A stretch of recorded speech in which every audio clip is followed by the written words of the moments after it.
This short presentation describes the collaboration and community engagement around a concerning environmental issue. I preface it by saying that I'm not a scientist or a biologist, and I'm not an expert on the topic I'm going to tell you about. I am, though, concerned about our world and feel that we all have a responsibility to learn, share, and strive to raise awareness about environmental issues in the hope that positive action will be taken. We've all heard about the concerns around the massive death and dying of coral reefs around the world due to climate change and pollution. Coral reef ecosystems are intricate and diverse collections of species that interact with each other and their physical environment. Coral is a class of colonial animal that is related to hydroids, jellyfish, and sea anemones. Stony corals, which are types of coral characterized by their hard skeleton, are the bedrock of the reef and are composed of hundreds of thousands of individual living polyps. Polyps are capable of drawing dissolved calcium from seawater and solidifying it into the hard mineral structure of calcium carbonate that serves as their skeletal support.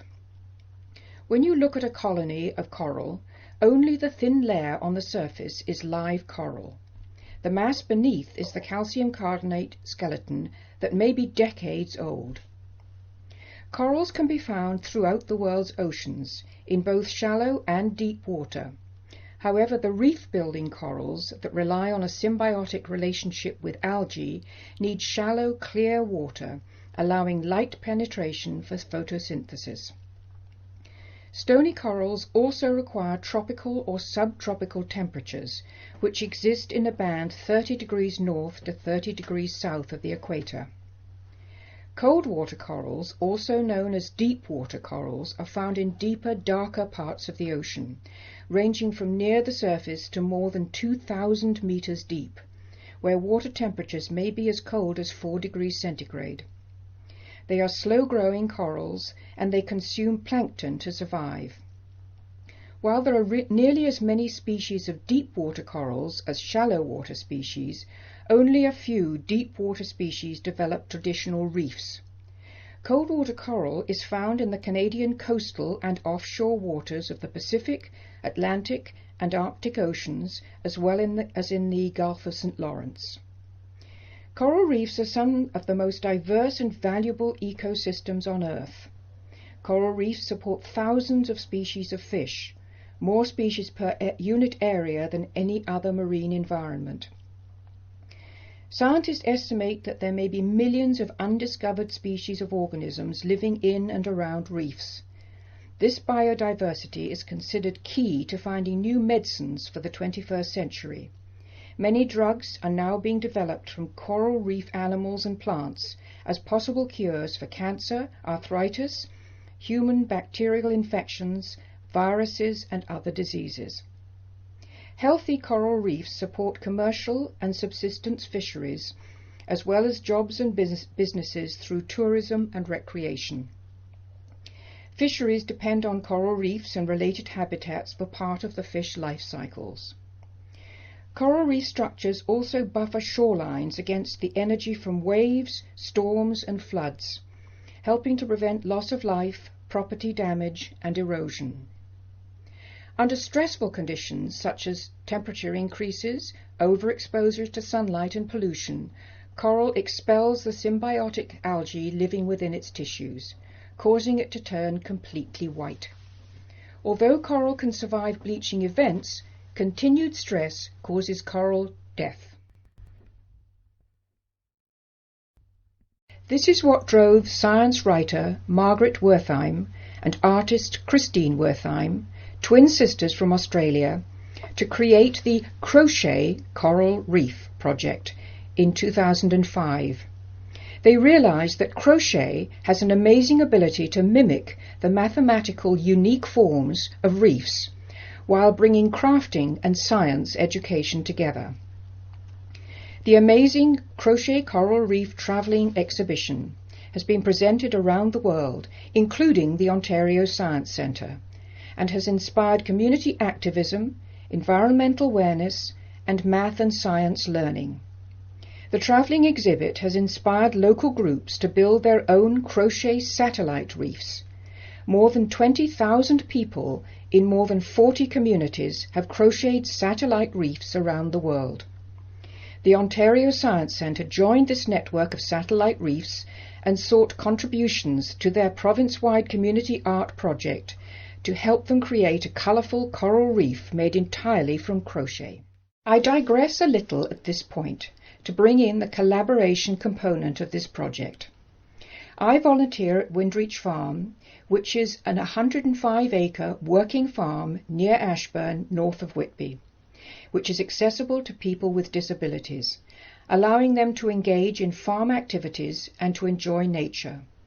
The farm has a full spectrum of farm animals and runs a range of programs for all ages, encouraging participation, hands-on activities and skills training. I am the lead volunteer for the wool program, which engages participants in processing the wool from our flock of about 25 sheep, from shearing to the finished product. When the call came to assist the Ontario Science Centre in creating a satellite crochet coral reef, I contacted them to suggest a group effort from Windreach Farm, and they were delighted to accept our offer. We used our sheep wool, washed, teased, carded, hand-dyed and hand-spun. We then called on participants, staff, volunteers, students and visitors to share in our creations. Skill levels varied greatly, but even the ability to join in with a few stitches was welcomed. Manipulating a crochet hook isn't easy, but using the fingers to make a chain is quite simple, and the chains were incorporated into the pieces. The Science Centre called for 5 different presentations of coral, so we worked to produce reefs to match this request. Tropical reefs rely on sunlight to produce food and present with vibrant colours. Cold water coral displays more muted colours. The stressed bleached coral expels the symbiotic algae living within its tissues, causing it to turn through greys and light brown to completely white. Millions of tons of plastic waste, which contain harmful microorganisms, enter our oceans every year. This plastic waste also blocks sunlight from reaching the coral, which can cause coral death. A reef made of plastic materials symbolizes the damage caused by pollution. On a more positive note, around the world, scientists and activists are working on many ways to restore and protect coral reefs, including laboratory-grown coral transplanted into the ocean to grow on sunken man-made objects. Once completed, the individual pieces of crochet coral were built onto bases to be displayed. You may have noticed that we included a flavour of the farm in our reefs by introducing some farm-related items in the structure, including a pitchfork, a baby chick feeder and a horseshoe, among others. Over 60 farm folk shared in the creation of our 5 completed coral reefs, which were on display at the farm before heading off to the Science Centre to be part of the community satellite crochet coral reef.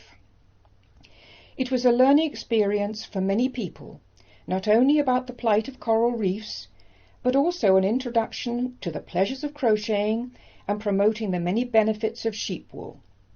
Hopefully, spreading the word, one person at a time, can and will make a difference.